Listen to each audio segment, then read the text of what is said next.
안녕하십니까. 손해평가사 2차 기출문제 및 예상문제 그 첫 번째 시간입니다. 여러분을 환영합니다. 그러면 강의로 들어가도록 하겠습니다.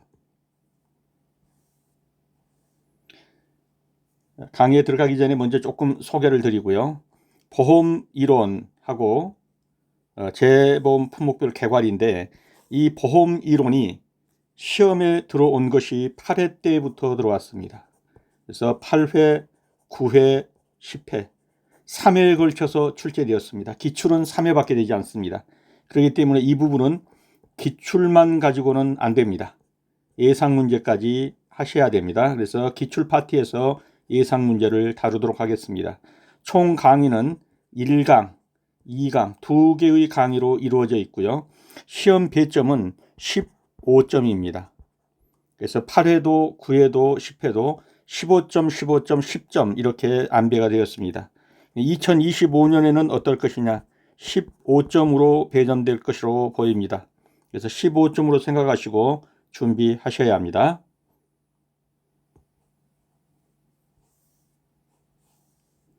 그러면 먼저 8회 기출문제를 보도록 하겠습니다. 8회 기출문제는 위험관리의 방법 중에서 물리적 위험관리, 즉 위험 통제를 통한 대비 방법 5가지를 쓰시오. 그 다음에 농업재해 특성 5가지만 쓰시오.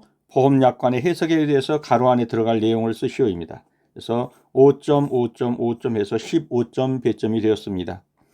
물론 2025년 시험에서 이와 똑같이 나올 수 있는 확률은 거의 없죠. 그렇지만 이러한 내용을 응용해서 푼다거나 하는 문제는 얼마든지 나올 수가 있습니다. 그래서 그런 의도에서 한번 풀어보겠습니다. 먼저 위험 관리는 2가지 방법으로 할 수가 있습니다. 첫째는 물리적으로 위험 관리를 하는 거예요. 그래서 리스크 컨트롤 그래가지고 위험 자체를 물리적으로 통제하거나 덜 나게 하는 방법. 그 다음에는 돈으로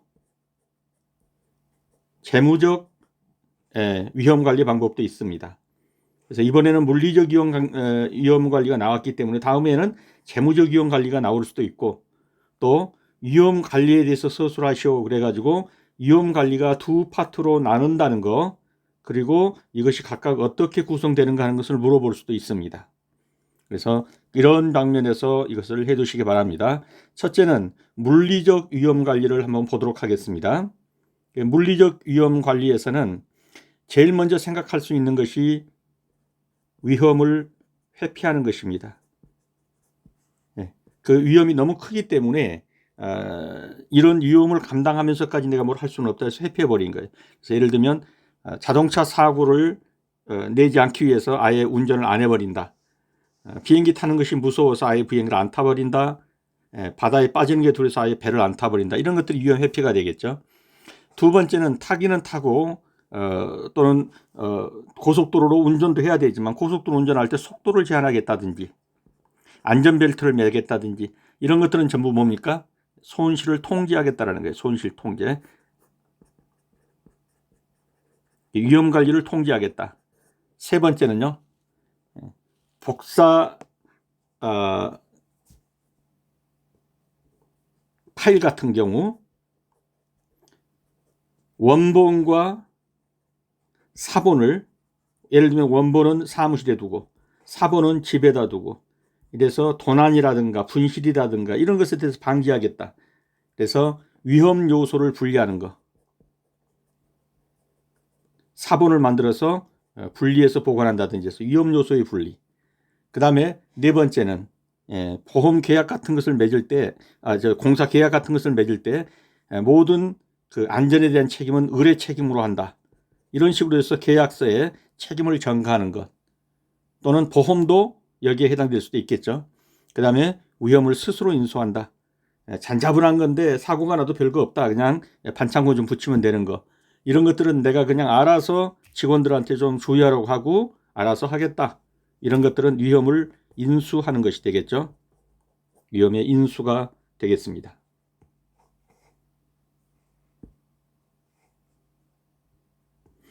그 다음에 이번에는 기본 농업재해 특성 5가지만 쓰시오.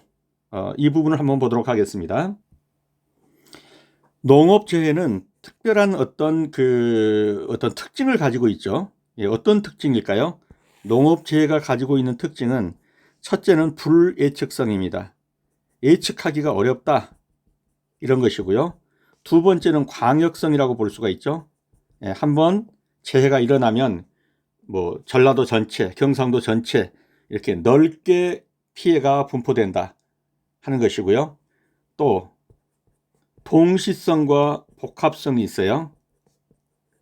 예를 들면 여름철 집중호우가 내린 다음에는 도열병이 극심하게 퍼진다든지 이렇게 해서 동시에 오고 복합적으로 온다 하는 측면이 있고요.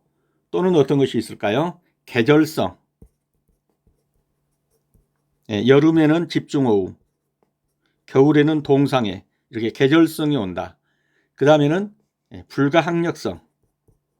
인간의 힘으로는 도저히 항거해 볼 수 없는 그런 불가항력성, 이런 것들이 있겠죠. 이러한 것들 때문에 결국은 뭐가 되겠습니까? 이것이 정책보험으로밖에는 해결할 수 없는 거. 민간보험에서는 이렇게 광역성, 동시성, 복합성, 뭐 계절성 이렇게 오는 것을 커버할 수가 없어요. 이걸 커버하려면 엄청난 보험료를 받아야겠죠. 그래서 이것은 결국 농업재해보험이 정책보험이 될 수밖에 없다는 것. 이런 각도로도 얼마든지 문제는 나올 수가 있습니다. 그래서 염두에 한번 더 보시고요. 다음, 보통보험약관의 해석에 관한 내용이다. 가로 안에 내용을 쓰시오 하는 겁니다. 보험약관은 보험계약의 성질과 관련해서 무엇에 따라 공정하게 해석되어야 하며 계약자에 따라 다르게 해석돼서는 안 된다. 보험약관상에 무슨 조항과 무슨 조항 간의 충돌이 발생하는 경우 무슨 조항이 우선한다. 이것은 이론서에 있는 내용을 그대로 따왔습니다. 보험약관은 보험계약의 성질과 관련해서 1. 신의 성실에 따라서, 이건 민법에서는 신의척이죠. 신의 성실에 따라 공정하게 해석되어야 되고, 그 다음에는 약관상의 인쇄조항하고 인쇄된 거하고 수기조항, 손으로 쓴 것하고 그 내용이 서로 충돌한다. 그럼 어느 것을 우선으로 한다? 손으로 쓴 수기조항을 우선으로 합니다. 다음, 작성자 불리행위 원칙. 작성자는 누굴까요? 보험약관을 작성하는 사람은 보험회사겠죠. 보험자입니다. 그래서 보험자에게 불리하게 하는 겁니다. 그래서 보험약관의 내용이 모호하다 그러면 누구에게 엄격 불리하게? 죄송합니다. 누구에게 엄격 불리하게 합니까? 그렇죠. 보험자에게는 엄격 불리하게 하고 해석하고, 보험 계약자에게는 유리하게 해석합니다. 넘어가겠습니다. 그래서 다시 첨언해서 말씀드린다면은 제가 이 PDF 파일을 카페에다가 올려드렸어요. 그래서 먼저는 이런 식으로 되어 있어요. 여기는 문제만 나와 있고 그 다음에는 정답이나 해설이 나와 있어요. 절대 이거 보지 마시고 문제만 갖고 몸살을 앓는 한이 있어도 풀어보시는 거예요. 잘 몰라도 푸는 데까지 풀어보세요. 뭐 억지로라도. 그러고 나서 해설을 한번 보시는 겁니다. 아, 이렇게 되는구나. 그래서 한번 이렇게 보시면 그만큼 머리에 빨리 들어오신단 말이에요. 근데 먼저 해답부터 봐버리거나 해설부터 봐버리면 머리에 잘 안 들어와요. 그래서 꼭 해설 보지 마시고 푸는 데까지 풀어보신 다음에 해설 보고 확인하고 하는 식으로 해보십시오. 그래서 이미 설명드린 내용이니까요. 한번 참조해 보시고요. 다음, 위험관리 방법에 대해서 이론서에 나와 있는 걸 그대로 여기다가 가져온 거예요. 물리적 위험관리, 위험 통제를 통한 대비. 그래서 위험 회피가 어떤 것이냐. 자동차 사고가 위험하다고 생각해서 자동차를 아예 안 타버린다든지, 고소공포증이 있어서 비행기를 타지 않는다든지 회피해버린 거죠. 물에 빠지는 것이 무서워서 아예 배를 타지 않는다든지 이런 식으로 회피해버리는 거, 이것을 위험 회피라고 한다. 그 다음, 손실 통제라는 것은 무엇이냐. 어쩔 수 없이 차를 운전을 할 수밖에 없다. 그러면 고속도로에서는 속도를 제한한다든가 자동차에 에어백을 설치하고 안전띠를 장착한다든가 해서 손실을 최소한도 시키도록 통제하는 것, 이것이 손실 통제가 되겠습니다. 그 다음 위험 요소의 분리. 아까 보았듯이 컴퓨터 디스크 같은 것을 복사해서 원본은 사무실에, 사본은 집에 이런 식으로 해가지고 복원해서 쓸 수 있도록 위험 요소를 분리해 두는 겁니다. 그 다음은 계약을 통한 위험 전가. 계약서에다가 이 공사로 인한 모든 위험은 의뢰 책임으로 한다. 뭐 이런 식으로 하도급이나 하청에서 위험을 전가하는 거. 그 다음에 위험을 스스로 인수한다. 너무나 자자분한 것이라서 그냥 반창고 몇 개 붙이면 될 거.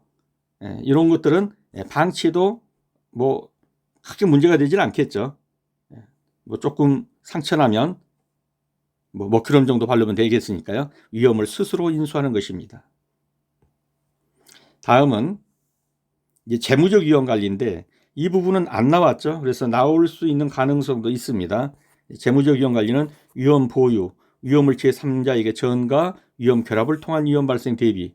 그래서 이것은 다 돈으로 해결한다 이렇게 보시면 되겠어요. 그래서 위험을 보유하는 것, 내가 스스로 인수하고 보유하는 것도 그렇죠. 회사에다가 위험 적립금을 들어둔다든가 위험 기금을 적립한다든가 해가지고 그런 위험이 실제로 닥쳤을 때 해결하는 거. 그 다음에 위험을 제3자에게 전가, 이것도 보험도 있고 또 계약서상의 모든 안전 위험은 의뢰 책임으로 한다 이렇게 전가시키는 방법. 위험 결합을 통한 위험 발생 대비, 이것이야말로 보험이죠. 동질적 위험을 결합해서 위험 발생에 대비하는 거, 이건 다 어떤 면에서는 돈으로, 그래서 리스크 파이낸싱, 돈으로 위험 관리를 하는 것. 이 내용은 이론서 15쪽에 나와 있으니까요. 한번 쭉 읽어보시기 바랍니다. 그래서 위험 관리에 대해서 이미 시험에 나왔지만 다시 한번 나온다면 이런 식으로 나올 수 있다는 거죠. 위험 관리 방법에 대해서 서술하시오. 그래서 10점. 이 정도 나오면 위험 관리는 물리적 위험 관리와 재무적 위험 관리가 있는데, 물리적 위험 관리란 위험 통제를 통한 대비고 재무적 위험 관리란 위험 자금의 조달을 통해서 대비하는 것이다. 물리적 위험에는 위험 회피, 손실 통제, 위험 요소의 분리, 계약을 통한 위험 전가, 위험을 스스로 인수하는 것, 이런 것들이 있고, 재무적 위험 관리는 위험을 보유하는 거, 위험을 제3자에게 전가하는 거, 위험 발생 대비 보험 같은 것이 있다. 이 정도를 어느 정도 기술해 주면 점수가 나올 것 같습니다. 넘어가겠습니다. 이제 다음은 구회 기출을 보도록 하겠습니다. 이 부분은 9회에 기출되었고 15점으로 기출되었죠. 여기서 뭐라고 그러냐면 유상계약, 쌍무계약, 상행위성, 최고선의성, 계속계약성에 대해서 기술하시오. 그래서 이 소 제목들을 전부 주고 요거에 대해서 내용을 써봐라 이런 내용이었어요. 그래서 어떻게 쓰는가를 차차고라도 우선 내용이 무엇인지는 알아야겠죠. 그러면 당황하지 마시고 이런 문제가 아니라 모른다 할지라도 아는 걸 총 동원해 보셔야 돼요. 유상계약, 그럼 유상 반대말은 뭐죠? 무상. 그럼 여기 상이라는 이 말은 뭘로 쓰인 거겠어요? 계약이나 이런 데서 상자를 쓰면 뭐예요? 이거 돈이죠, 돈. 그래서 돈이 왔다 갔다 하는 거. 유상이냐 그럼 돈이 왔다 갔다 하는 거. 무상이냐 그러면 돈과는 관계없는 계약. 그렇게 보시면 되겠어요. 그럼 돈이 어떻게 왔다 갔다 하냐? 여기에 보험회사가 있고 보험자라고 하죠. 여기에 보험계약자가 있습니다. 피보험자죠. 그럼 보험계약자는 보험자에게 뭘 내죠? 보험료를 내죠. 그러면 사고가 나면 보험자는 보험계약자에게 뭘 주죠? 보험금을 주죠. 그래서 결국은 보험료를 주고 보험금을 받고 하는 돈이 갔다가 돈이 오죠. 이것을 가리켜서 유상계약이라고 한다. 그러면 쌍무계약이란 건 뭐냐? 내 권리가 상대방은 의무가 되고 대가 관계를 갖는다 이 말이에요. 그래서 보험료와 보험금이 서로 대가 관계를 갖는다. 쌍무계약.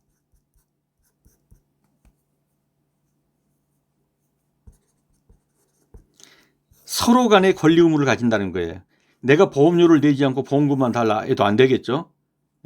근데 보험료를 내는데 보험금 안 줘도 안 되겠죠. 이 둘이 서로 대가 관계를 갖는다. 그래서 이것이 쌍무계약입니다. 권리 의무가 서로 대가 관계를 갖는다.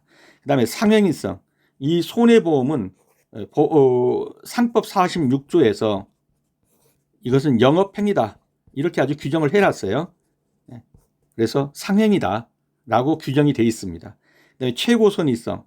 최고선의성이라는 것은 보험계약이라는 것 자체가 상대방의, 즉 죄송합니다. 미스가 났었습니다.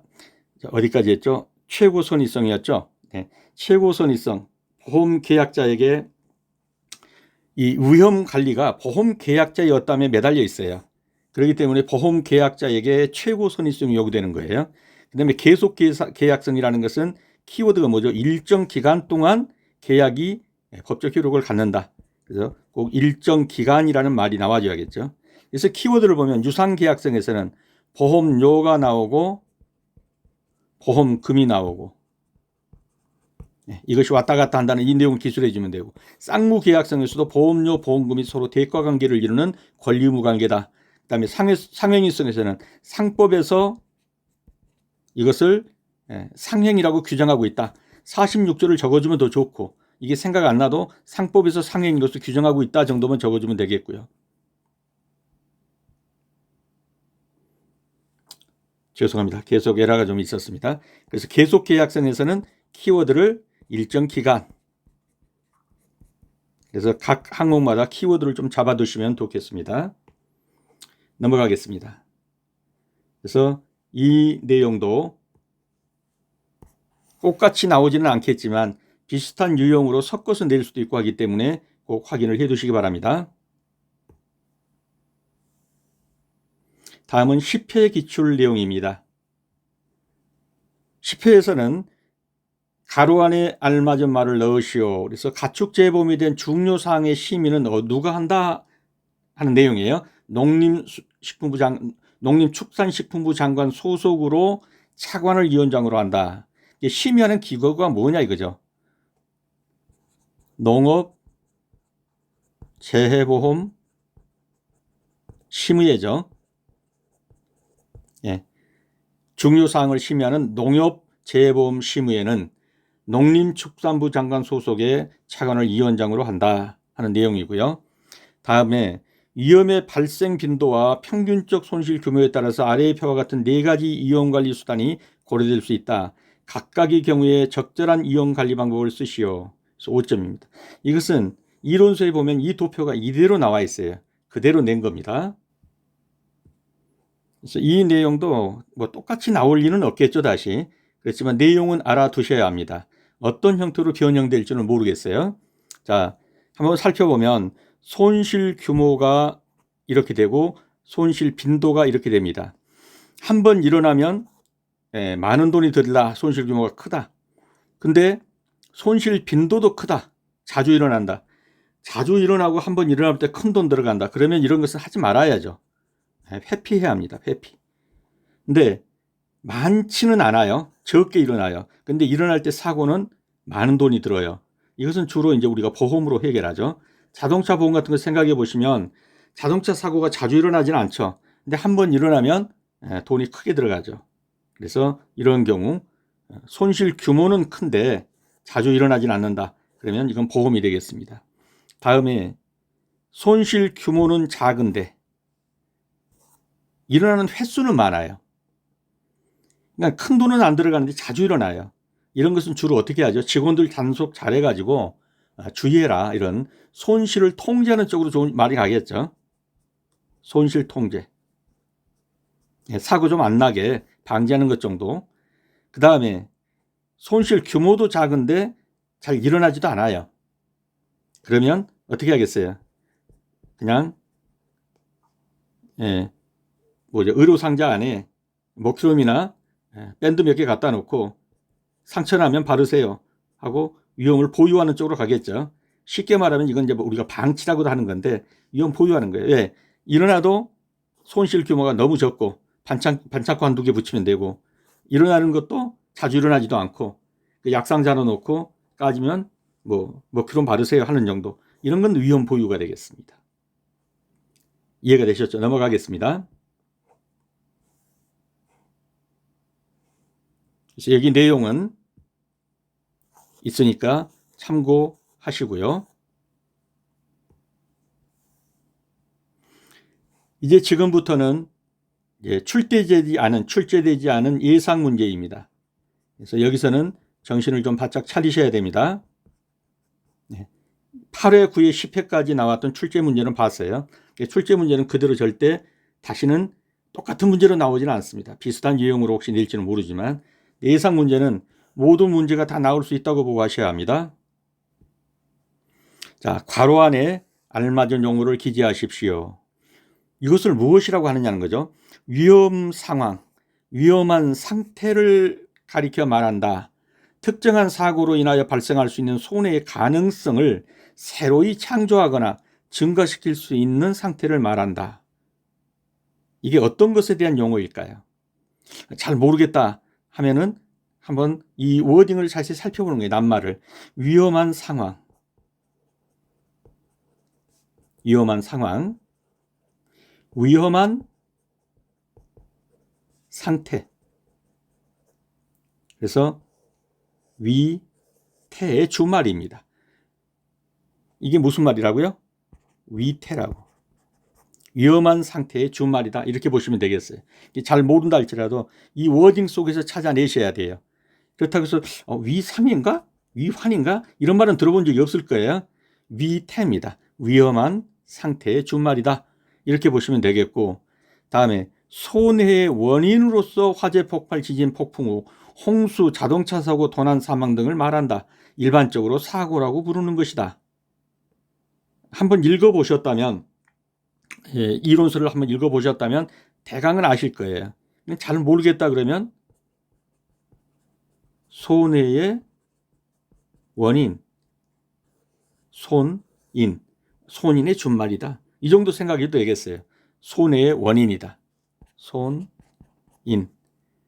그리고 우리가 이제 위험한 상황에서 사고가 발생해서 초래되는 것이며 손인의 결과로 가치의 상실 혹은 감소, 실제로 손해가 발생했다.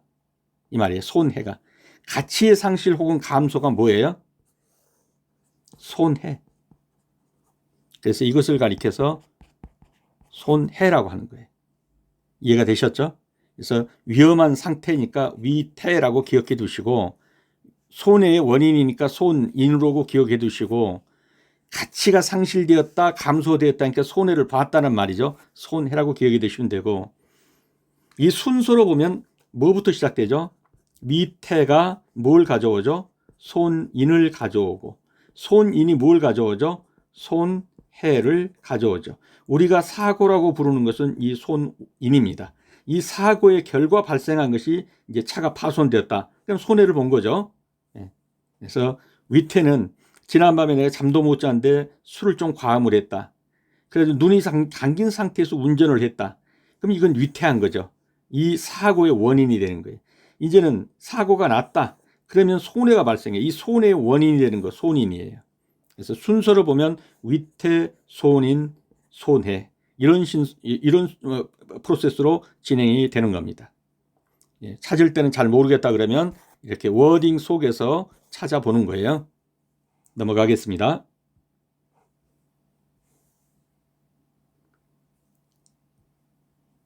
그래서 1번은 위태, 2번은 손해, 3번은 손인이 되겠습니다. 자, 다음 괄호 안에 알맞은 용어를 기재하십시오. 손실의 기회만 있고 이득의 기회는 없는 위험. 이걸 뭐라고 그러죠? 순수 위험이라고 하죠. 그 순수 위험하고 대립관계에 있는 게 뭐죠? 투기적 위험. 그렇게 말하죠. 투기적 위험은 뭐예요? 손실도 있을 수 있고 잘하면 돈을 딸 수도 있어요. 이득. 이게 뭐죠? 도박. 투기죠. 투기. 이것은 보험이 대상이 된다 안 된다? 될 수가 없어요. 내가 오늘 고스톱 치러 가서 혹시 잃으면 이거 보험 들어서 해결할게요. 이거 보험이 들어주나요? 안 들어주죠. 투기적인 보험 대상이 아니다. 순수 위험만이 보험 대상이다. 손실의 기회만 있을 뿐 이득의 기회는 없는 거 순수 위험이라고 한다. 화산 폭발, 지진 발생, 사고와 같이 시간의 경과에 따라 성격이나 발생 정도가 크게 변하지 않을 것. 일단 사고가 한번 나면 그 상태에서 변동이 별로 없을 것. 이것을 뭐라고 그러죠? 멈춘다, 머문다 이런 뜻에서 정태적 위험이다. 이렇게 말하죠. 이것과 반대되는 대립되는 개념은 동태적 위험이다. 어떤 사고는 발생했는데 평가사가 오늘 나가서 보니까 1억이에요. 그 다음날 나가서 보니까 2억이야. 그 다음날 나가서 보니까 3억이야. 손해가. 이거 어떻게 측정하겠어요, 손해를. 계속해서 변하는데. 이런 것은 보험의 대상이 될 수가 없어요. 한번 일어나면 그 손해의 정도에서 멈춰 있어야 돼요. 정태적 위험입니다. 그래서 화산이 폭발했다. 지진이 발생했다. 이런 것과 같이 시간의 관계에 따라서 이 발생 정도가 크게 변하지 않는다. 그래야 우리가 손해를 예측할 수 있겠죠. 다음, 그래서 2번은 정태적 위험이다. 그래서 동태적 위험은 뭡니까? 보험의 대상이 될 수가 없겠죠. 3번, 피해 당사자에게 한정되거나 매우 제한적 범위 내에서 손실을 초래한다.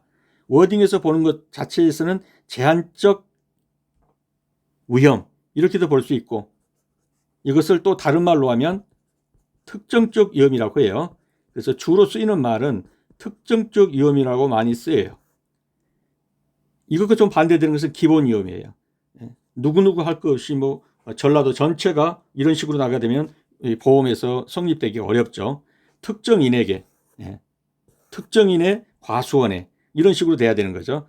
특정적 위험이라고 한다. 매우 제한적 범위 내에서 초래하는 거. 다음, 보험자의 담보 범위에 있는 사고가 발생한 경우에도 보험자의 책임이 면제되는 점에서, 자, 책임이 면제된다. 면책. 이런 것을 가리켜서 면책 위험이다. 이렇게 말을 하는 거죠. 그래서 고의 같은 경우, 고의로 사고를 냈다. 그러면 원래가 담보 위험인데 고의로 사고를 내면 보험자가 면책되는 거죠. 이런 것을 면책 위험이라고 한다.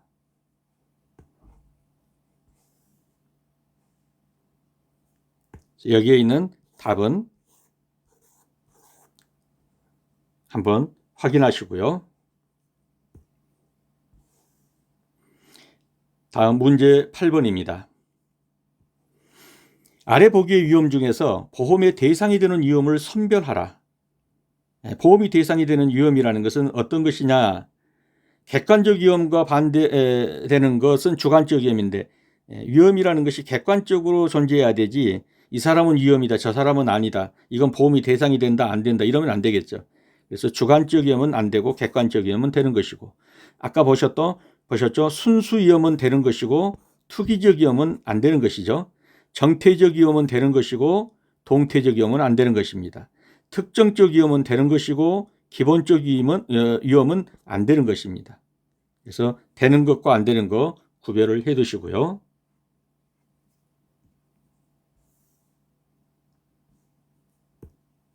그래서 보험의 대상이 되는 것은 객관적 위험이라야 한다. 순수 위험이라야 한다. 정태적 위험이라야 한다. 특정적 위험이라야 합니다. 다음은 농업 부분의 위험의 유형 4가지를 적시하고 각 유형에 대하여 의미와 관리 방안을 간략히 서술하시오. 자, 이런 문제가 여러분이 시험 보러 갔더니 출제가 되었습니다. 제가 볼 때는 이 문제는 2025년에 거의 출제될 것이라고 저는 봐집니다. 농업 부분 위험 유형 4가지. 그래서 반드시 내년에 출제된다고 보시고 준비를 해 두셔야 됩니다. 자, 그런데 여러분이 시험 보러 다 가서 앉았는데 이 문제가 나왔어요. 뭔지를 이제 생각이 안 나요. 막막하죠. 그런데 이제 갑자기 뭐 몽환처럼 꿈처럼 어떤 광경이 펼쳐져요. 어느 깊은 산속을 들어갔어요. 그랬더니 이렇게 냇가가 있는데 도인 같은 한 도복을 수염 기른 사람이 앉아가지고 뭘 아그작아그작 먹고 있는 거예요. 가서 물어봤어요. 어르신 뭘 드시고 계시냐고. 그랬더니 보다시피 내가 생가재를 먹고 있다. 이 순간 머리에 뭔가 팍 치는 게 있어요. 생가재를 먹는 사람, 생가재인. 이제 답이 나왔다. 생가재를 먹는 도사. 그래서 생은 생산 위험입니다.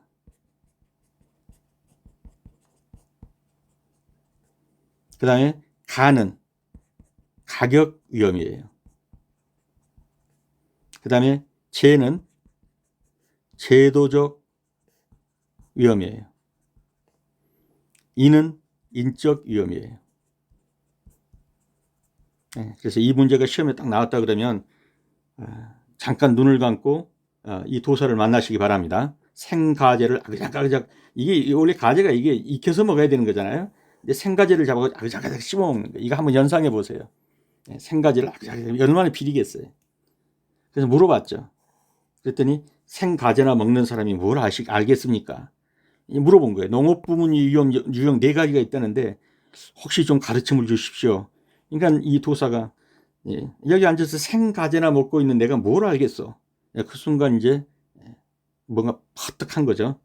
생가재인. 그래서 이제 생산위험, 가격위험, 제도적 위험, 인적 위험에서 생가재인입니다.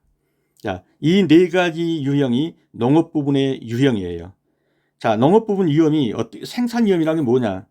이것은 심어서 수확을 거둘 때까지 어떤 재해가 닥칠 줄을 몰라요. 네.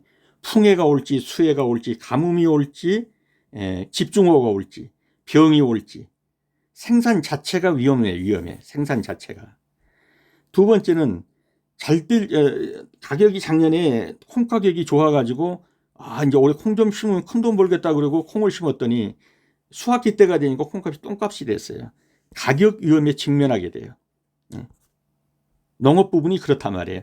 농업 부분은 생산도 위험이 있고 가격도 위험에 직면하게 돼요. 그 다음에 마지막으로는 세 번째는 제도적으로도 위험이 있어요.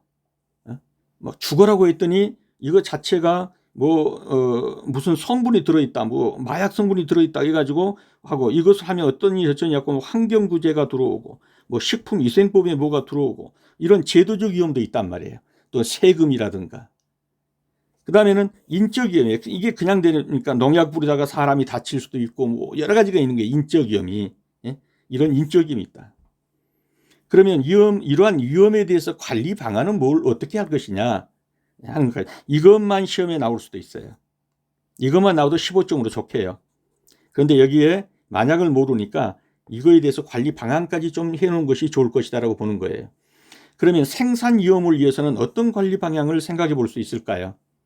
물론 보험 드는 거죠. 이것이 농작물 보험이에요. 농업재해보험. 그런데 보험에도 안 받아주는 품목들이 많아요. 비보험 상품이에요. 비보험 제품. 이런 비보험 작물에 대해서는 어떻게 지원을 할 것이냐는 지원책 같은 것이 있어야 돼요. 첫째는 많은 농작물들이 보험의 대상이 되기 위해서 보험을 들게 해주고, 두 번째는 지원책. 그 다음에 병해충이나 질병 같은 것도 홍보도 필요하고 하겠죠. 이런 것들이 대책이 되고, 가격 위험에 대해서는 어떤 대책이 와주면 좋을까요? 그렇죠. 최저가격 보장제. 수매가 같은 걸 결정해주고 하는 건데, 이제 문제는 이게 뭐냐면 최저가격 보장제가 이게 FTA에 걸려 이게. 그러다 보니까 직접적으로 가격 보장을 해주기 어려운 것은 있어요. 그다음에 제도적 보장으로서는 어떤 것이 있겠느냐? 세금이라든가 이런 것을 좀 풀어주고, 그다음에 FTA 피해 보전에 대해서 제일 많은 게 이거죠. FTA 피해 보전에서 직불제로 좀 보완 좀 해주고 이런 것들이죠. 왜 FTA가 이제 이런 것으로 되는지는 아시겠죠? 왜냐하면 우리나라는 공산품을 수출하고 농산물을 수입하잖아요. 그러면 국내 농산물이 이 저가로 들어온 수입품에서 몸살을 앓는단 말이에요. 이거 공산품 팔아먹는 대신에 바타제로 수입받은 거예요. 그러면 여기서 공산품 회사들은 돈을 벌지만 농가들은 많은 피해를 입죠. 그래서 공산품 회사들에서 번 돈을 농가에다가 지원해 주는 거, 이런 것이 이제 FTA 직불제가 되겠어요. 그 다음에 인적 위험으로서는 인적 보험 같은 거, 농업인 안전보험 같은 거, 이런 것이 하나의 관리 방안이 될 수 있어요. 그래서 이 부분은 좀 그렇다고 하지만 이 부분은 반드시 완벽하게 쓸 수 있어야 합니다. 이건 거의 100% 시험에 나온다 이렇게 보시고 하시면 되겠어요. 다음으로 넘어가겠습니다.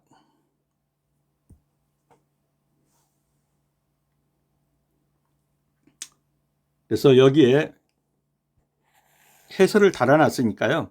그리고 이론서에 다 자세히 나와 있습니다. 이론서를 몇 번 읽어보시고, 이 부분은 특별히요, 몇 번 읽어보시고 내용을 정확하게 파악하신 다음에 생가제 먹는 도사, 그래서 생가제인, 잘 모르겠어 가지고 눈 감고 있다가 어떤 도사를 만났죠. 생각 속에서, 이 환상 속에서 이 생가제를 먹고 있더라. 그래서 농업 부분의 위험이 뭡니까 어르신, 그러고 물었더니 생가제나 먹고 있는 사람, 이게 뭘 알겠냐. 거기에서 이제 답이 확 떠오른 거죠. 그 순간 이제 일필휘지로 써나가면 되겠죠. 생산위험, 가격위험, 제도적 위험, 인적 위험이었는데 내용은 이런 것들이고 관리 방안에는 이러한 것들이 있다. 하나 정도만 적어도 될 거예요. 관리 방안에서. 넘어가겠습니다. 다음은 위험 관리의 구성 요소 4가지를 적시하고 그 내용을 간략히 기술하시오. 제가 볼 땐 이 문제도 나올 수 있는 확률이 거의 7, 80%는 된다. 그렇게 보아집니다. 그리고 그렇게 나오면 이것도 15점짜리로 나올 겁니다. 그래서 위험관리의 구성요소 4가지, 이거 반드시 알아두셔야 합니다. 자, 첫째, 위험 관리를 하려면, 위험 관리가 뭐죠? 말 그대로 위험을 관리하는 거예요. 만약에 여러분이 이런 논에다가 이제 올해 농사를 짓기로 해서 모내기를 하려고 합니다. 그러면 뭘 알아야겠어요? 일단은 벼가 자랄 수 있는 거, 병충해는 무엇이며 어떻게 하면 죽고 어떻게 하면 잘 산다, 이거 알아야겠죠. 예를 들어서 집중하고 오면, 물에 잠기면 며칠 동안 물에 잠기면은 이 벼가 살아나지 못할까요? 15일이라고 그래요. 15일만 물에 잠기면 이 벼는 살아나지 못해요. 그럼 이것도 이 위험에 대해서 알아야겠죠. 첫째는 뭐가 있어야 돼요? 지식이 있어야 돼요. 위험에 대한 지식이 있어야 돼요. 무엇이 위험인지, 이 위험을 피하려면 뭘 해야 되는지, 이것에 대한 지식이 있어야 돼요. 위험 관리를 하려면 알아야 위험 관리를 하죠. 첫 번째 지식이에요. 두 번째는 우리가 보는 시험이 뭐예요? 평가사죠. 평가사는 뭐예요? 보험료 그리고 보험금이에요. 무조건 보험 들어야 돼요. 위험 관리한다, 볼 것 없이 재보험 드는 겁니다. 농작물 재보험. 죄송합니다. 네, 위험 관리하려면 무조건 어떻게 된다고요? 보험 들고 와라. 자, 위험 관리 구성 요소 이제 2가지 했죠. 세 번째는, 그래서 물이 왔을 때, 집중호우가 왔을 때 물이 차지 않게 하려면 평상시에 이쪽에 또랑도 좀 파주고, 이쪽도 물을 올 수 있는 또랑도 좀 파주고, 이게 뭐죠? 보호하는 거예요. 보호. 뭐를? 여기에 있는 벼, 이 논을 보호하는 거죠. 보호하는 것, 즉 위험에 대해서 보호하는 거예요. 이 대상을 보호. 근데 집중호우가 와버렸어요. 15일이면 이 모내기 한 건 다 죽어요. 그럼 어떻게 해야 되겠어요? 양숙기를 대고라도 이게 물을 퍼내야겠죠. 뭐예요 이게? 대응. 대응은 사후적 관리예요. 보호는 사전적 관리고, 대응은 사후적으로 손실을 최소화하는 거예요. 사후적으로. 자, 지식, 보험, 보호, 대응, 이 4가지가 위험관리 구성 요소의 4가지입니다. 그래서 이 문제가 만약에 시험에 나왔다 그러면 제가 지금 말씀드린 거, 모내기 논 한번 생각해 보시고, 뭐 알아야 위험을 관리하든지 말지 할 거 아니에요. 이 모내기 벼는 물에 한 15일만 완전히 잠기면 탄소 동화작용 못하면 다 죽습니다. 이거 알아야 돼요. 그러면 이전에 뭘 해야겠어요? 자, 일단은 보험 들어놓고, 그 다음에는 이 수로 다 쳐주고 물 잘 빠지게. 그래도 비가 왔어요. 근데 이제 15일이 다 돼가는데 10일이 넘었는데도 물이 안 빠져. 그럼 어떻게 해야 돼? 양숙기라도 되고 빼줘야 한다니까요. 그래야 뭐가 산다고. 대응이에요. 대응. 손실을 최소화하기 위해서. 그래서 알아야 된다. 무조건 보험은 들고 오라. 보호하기 위해서 또랑도 쳐주라. 그 다음에 물이 찼다 그러면 양숙기 대고라도 퍼져라. 대응해라. 그래서 지식, 보험, 보호, 대응. 이 네 가지를 쓰시고 간략간략하게 서술해 주면 15점은 그대로 만점 맞고 들어갈 겁니다. 넘어가도록 하겠습니다.